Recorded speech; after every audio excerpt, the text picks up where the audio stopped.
Alice in Wonderland by Lewis Carroll. Chapter 1. Down the Rabbit Hole. Alice was beginning to get very tired of sitting by her sister on the bank and of having nothing to do. Once or twice she had peeped into the book her sister was reading, but it had no pictures or conversations in it. "And what is the use of a book," thought Alice, "without pictures or conversation?"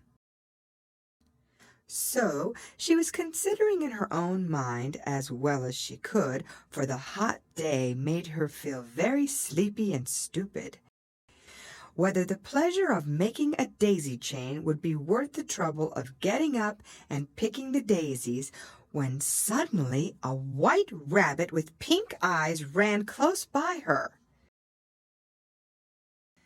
There was nothing so very remarkable in that, nor did Alice think it so very much out of the way to hear the rabbit say to itself, "Oh dear, I shall be late." When she thought it over afterwards, it occurred to her that she ought to have wondered at this, but at the time it all seemed quite natural. But when the rabbit actually took a watch out of its waistcoat pocket and looked at it and then hurried on, Alice started to her feet, for it flashed across her mind that she had never before seen a rabbit with either a waistcoat pocket or a watch to take out of it. And burning with curiosity, she ran across the field after it, and fortunately was just in time to see it pop down a large rabbit hole under the hedge. In another moment down went Alice after it, never once considering how in the world she was to get out again.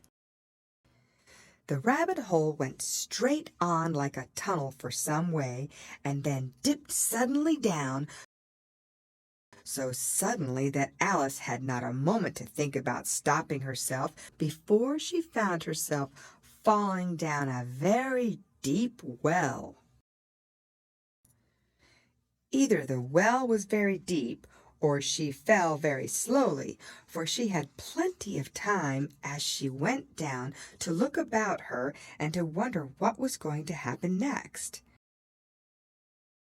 First, she tried to look down and make out what she was coming to, but it was too dark to see anything. Then she looked at the sides of the well and noticed that they were filled with cupboards and bookshelves. Here and there she saw maps and pictures hung upon pegs. She took down a jar from one of the shelves as she passed. It was labeled orange marmalade, but to her great disappointment it was empty. She did not like to drop the jar for fear of killing somebody, so managed to put it into one of the cupboards as she fell past it. "Well," thought Alice to herself, "after such a fall as this, I shall think nothing of tumbling downstairs. How brave they'll all think me at home! Why, I wouldn't say anything about it, even if I fell off the top of a house," which was very likely true. Down, down, down. Would the fall never come to an end? "I wonder how many miles I've fallen by this time," she said aloud. "I must be getting somewhere near the center of the earth. Let me see. That would be 4,000 miles down, I think." For you see, Alice had learned several things of this sort in her lessons in the schoolroom, and though this was not a very good opportunity for showing off her knowledge, as there was no one to listen to her, still it was good practice to say it over. "Yes, that's about the right distance. But then I wonder what latitude or longitude I've got to." Alice had no idea what latitude was, or longitude either, but thought they were nice grand words to say. Presently she began again. I wonder if I shall fall right through the earth. How funny it'll seem to come out among the people that walk with their heads downward. The antipathies, I think. She was rather glad there was no one listening this time, as it didn't sound at all the right word. But I shall have to ask them what the name of the country is, you know. Please, ma'am, is this New Zealand or Australia? And she tried to curtsy as she spoke. Fancy curtsying as you're falling through the air. Do you think you could manage it? And what an ignorant little girl she'll think me for asking. No, it'll never do to ask. Perhaps I shall see it written up somewhere. Down, down, down. There was nothing else to do, so Alice soon began talking again. Dinah'll miss me very much tonight, I should think. Dinah was the cat. I hope they'll remember her saucer of milk at tea time. Dinah, my dear, I wish you were down here with me. There are no mice in the air, I'm afraid, but you might catch a bat, and that's very like a mouse, you know. But do cats eat bats, I wonder? And here Alice began to get rather sleepy, and went on saying to herself in a dreamy sort of way, do cats eat bats? Do cats eat bats? And sometimes, do bats eat cats? For, you see, as she couldn't answer either question, it didn't much matter which way she put it. She felt that she was dozing off, and had just begun to dream that she was walking hand in hand with Dinah, and saying to her very earnestly, Now, Dinah, tell me the truth. Did you ever eat a bat? When suddenly, thump, thump, down she came upon a heap of sticks and dry leaves, and the fall was over. Alice was not a bit hurt, and she jumped up onto her feet in a moment. She looked up, but it was all dark overhead. Before her was another long passage, and the white rabbit was still in sight, hurrying down it. There was not a moment to be lost. Away went Alice like the wind, and was just in time to hear it say, as it turned a corner, Oh, my ears and whiskers, how late it's getting! She was close behind it when she turned the corner, but the rabbit was no longer to be seen. She found herself in a long, low hall, which was lit up by a row of lamps hanging from the roof. There were doors all round the hall, but they were all locked, and when Alice had been all the way down one side and up the other, trying every door, she walked sadly down the middle, wondering how she was ever to get out again.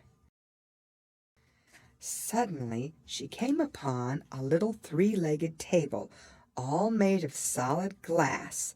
There was nothing on it except a tiny golden key, and Alice's first thought was that it might belong to one of the doors of the hall. But alas! Either the locks were too large, or the key was too small, but at any rate it would not open any of them. However, on the second time round, she came upon a low curtain she had not noticed before, and behind it was a little door about 15 inches high. She tried the little golden key in the lock, and to her great delight, it fitted. Alice opened the door and found that it led into a small passage, not much larger than a rat-hole. She knelt down and looked along the passage into the loveliest garden you ever saw. How she longed to get out of that dark hall and wander about among those beds of bright flowers and those cool fountains. But she could not even get her head through the doorway. And even if my head would go through, thought poor Alice, it would be of very little use without my shoulders.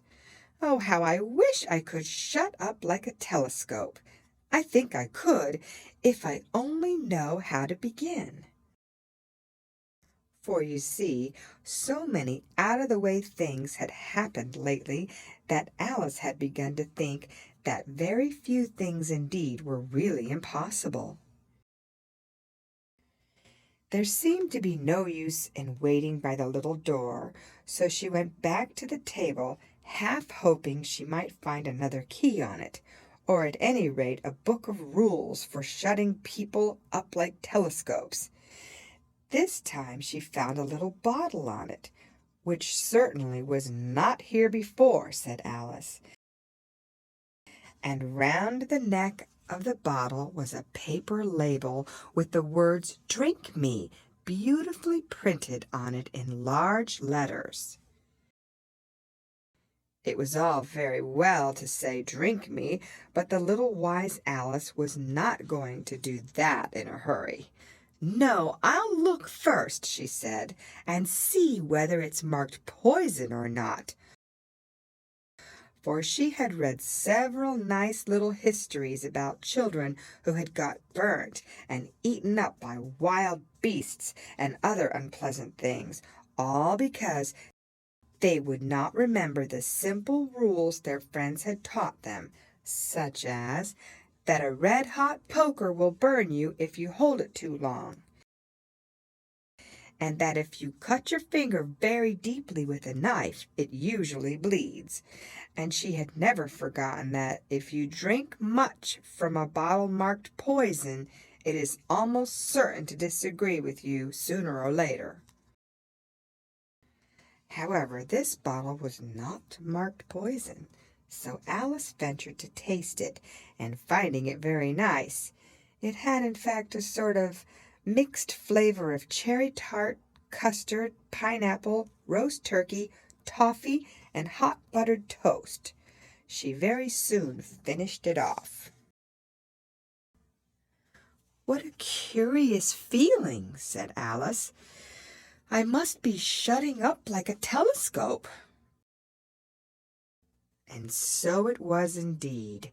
She was now only 10 inches high, and her face brightened up at the thought that she was now the right size for going through the little door into that lovely garden. First, however, she waited for a few minutes to see if she was going to shrink any further. She felt a little nervous about this. "For it might end, you know," said Alice to herself, "in my going out altogether like a candle. I wonder what I should be like then." And she tried to fancy what the flame of a candle is like after the candle is blown out, for she could not remember ever having seen such a thing. After a while, finding that nothing more happened, she decided on going into the garden at once. But alas for poor Alice! When she got to the door, she found she had forgotten the little golden key. And when she went back to the table for it, she found she could not possibly reach it. She could see it quite plainly through the glass, and she tried her best to climb up one of the legs of the table, but it was too slippery, and when she had tired herself out with trying, the poor little thing sat down and cried. "Come on, there's no use in crying like that," said Alice to herself rather sharply. "I advise you to leave off this minute." She generally gave herself very good advice, though she very seldom followed it, and sometimes she scolded herself so severely as to bring tears into her eyes. And once she remembered trying to box her own ears for having cheated herself in a game of croquet she was playing against herself, for this curious child was very fond of pretending to be two people. But it's no use now, thought poor Alice, to pretend to be two people. Why, there's hardly enough of me left to make one respectable person. Soon her eye fell on the little glass box that was lying under the table. She opened it and found in it a very small cake on which the words, "Eat me," were beautifully marked in currants. "Well, I'll eat it," said Alice, "and if it makes me grow larger, I can reach the key, and if it makes me grow smaller, I can creep under the door. So either way I'll get into the garden, and I don't care which happens." She ate a little bit and said anxiously to herself, "Which way? Which way?" holding her hand on the top of her head to feel which way it was growing, and she was quite surprised to find that she remained the same size. To be sure, this generally happens when one eats cake, but Alice had got so much into the way of expecting nothing but out-of-the-way things to happen that it seemed quite dull and stupid for life to go on in the common way. So she set to work and very soon finished off the cake.